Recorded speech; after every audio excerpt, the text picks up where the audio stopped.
There is a kind of wound you never reveal to anyone, not because you are ashamed of it, but because some fractures are too sacred to place in the trembling hands of the world.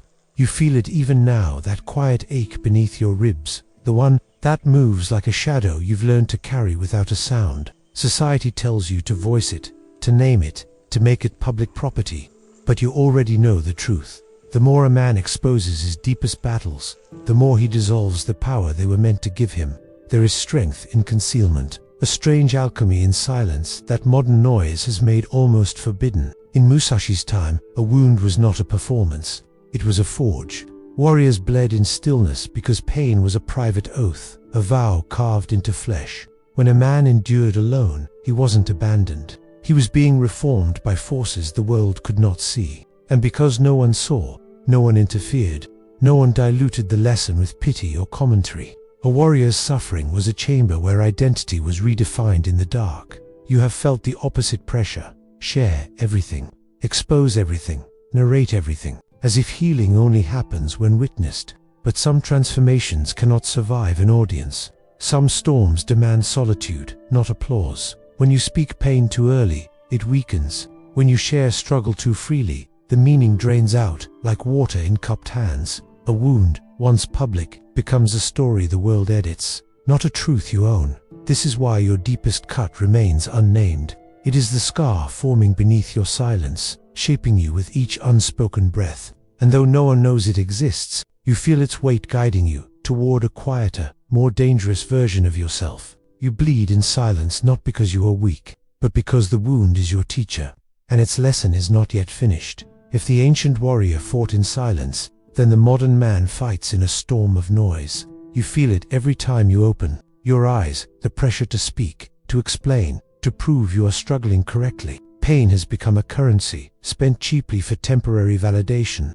But a man who begs for empathy forfeits the very steel that pain was meant to forge. Musashi endured wounds deeper than most men can imagine, yet he never turned his suffering into a spectacle. He refused to let pain become a performance. Today, the world urges you to broadcast every fracture, to turn hurt into content, to translate every bruise into language before the lesson even forms. But the moment you start explaining your suffering, something in you softens. The masculine heart loses its edge. The wound becomes diluted by the noise of others, opinions, reactions, shallow comforts, masquerading as connection. Oversharing is not vulnerability, it is leakage. It spills your strength across the ground before it has time to harden. It robs you of the internal compression that transforms pressure into power. And as you bleed outward into the world, the noise grows louder. It steals your focus. It steals your dignity. It steals the stillness required to grow beyond the pain. But when you bleed silently, a different alchemy begins. You stop outsourcing your strength. You stop negotiating your worth in public. Your struggle becomes a sealed chamber where no noise can intrude, no commentary, no witness, just you, your wound, and the quiet furnace that forms beneath suffering, embraced privately. In a world addicted to noise, silence becomes a weapon. The man who endures without broadcasting becomes untouchable. He owes no one his pain. He owes no one his progress. He becomes a ghost moving through a world that cannot measure him, and therefore cannot weaken him. There is a room inside you, a narrow, dim place, where only the unfinished version of yourself is allowed to enter. No friends, no lovers, no mentors, only you and the truth you can no longer outrun. Musashi had his dojo, a place where no one could stand between him and the man he was forging himself into. You have your own dojo, though it may not look like one. It may be a small room at night, a silent morning before anyone wakes, or the hollowed-out space in your chest, where old fears still whisper. This private battlefield is where your real work happens, not the visible achievements the world applauds, but the unseen grind, rising before dawn when your spirit is heavy, wrestling with your weaker impulses, untangling thoughts that have become thick and knotted.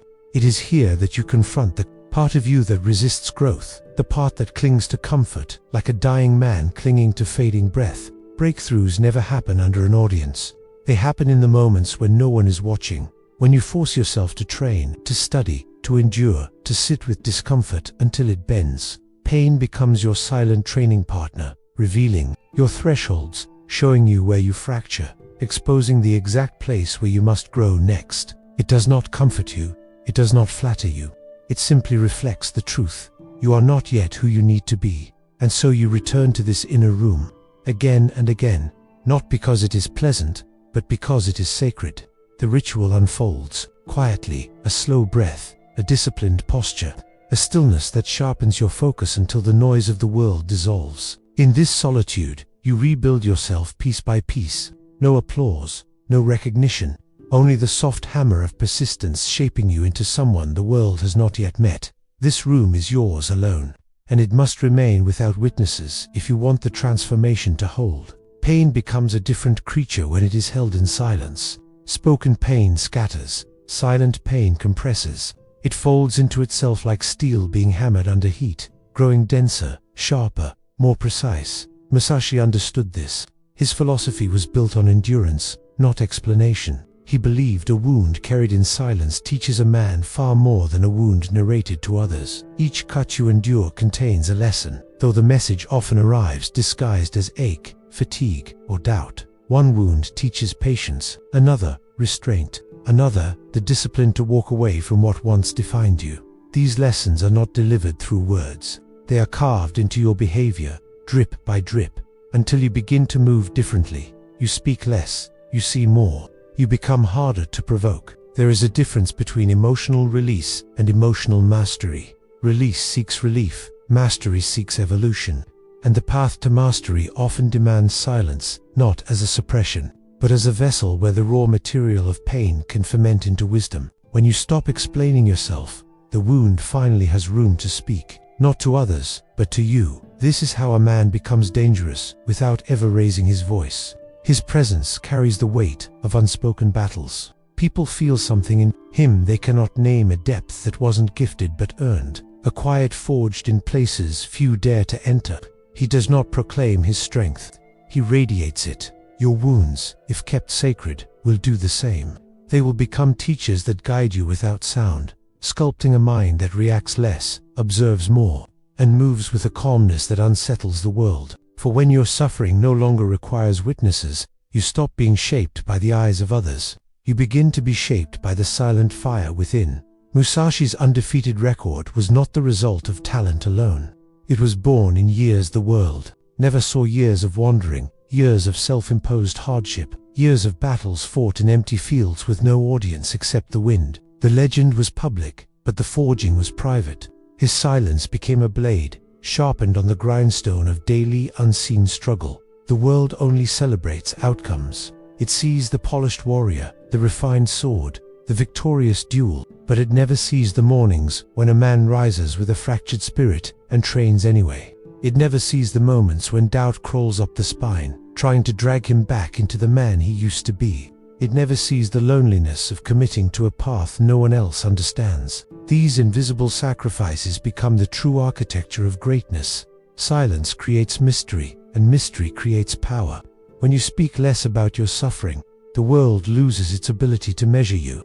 When you hide the process, you prevent others from placing limits on what you might become. Great men reveal their results because results cannot be argued with, but they hide their evolution because evolution is fragile when exposed too soon. There is a dignity in quiet transformation. Musashi let his victories speak for him, not his explanations. In this, he carried a truth the modern man has forgotten. Growth is not a performance, it is a pilgrimage. A long, silent walk through inner storms that no one else can endure for you. The world does not need to see your struggle. It only needs to feel your arrival. Every time you bleed in silence, you are sharpening your internal weapon. Every time you rise without announcing your wounds, you are tempering your spirit. You are building a sword the world will eventually feel, not because you showed it, but because you became it. And when your transformation is finally undeniable, it will seem sudden to everyone but you. They will call it talent, fate, or luck, but you will know the truth. It was silence. It was solitude. It was the unseen blood that shaped the strongest sword. There comes a moment in every man's life when he must decide what kind of warrior he will become, not the kind the world demands, loud and performative, constantly seeking an audience, but the kind who answers only to himself. Pain will visit you, struggle will test you, but the question that matters is simple. Will you turn your suffering into dialogue, or will you turn it into discipline? When you bleed in silence, you make a vow, not to the world, but to the future version of yourself. It is a private contract written in endurance, a promise that you will not break beneath the weight of your trials, nor seek sympathy to soften them. This vow reshapes you in ways no witness could ever understand. Struggle becomes solitude, pain becomes a forge, weakness becomes a direction, pointing to the exact place you must strengthen. And the quieter you become, the more clearly you hear the truth beneath your own noise. You realize how much energy you once wasted explaining yourself, defending yourself, proving yourself. That is when the shift begins. Fewer words, more scars, deeper power.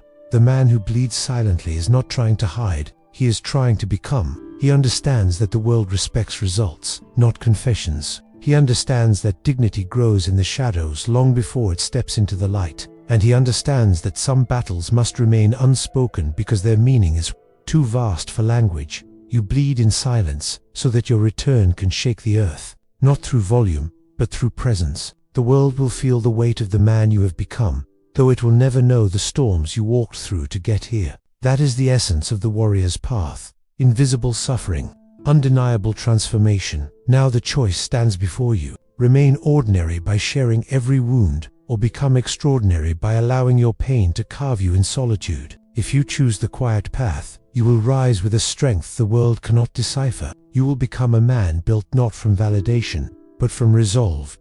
And when you finally step forward, calm, steady, sharpened, the earth will know you have returned. Not because you spoke, but because you changed.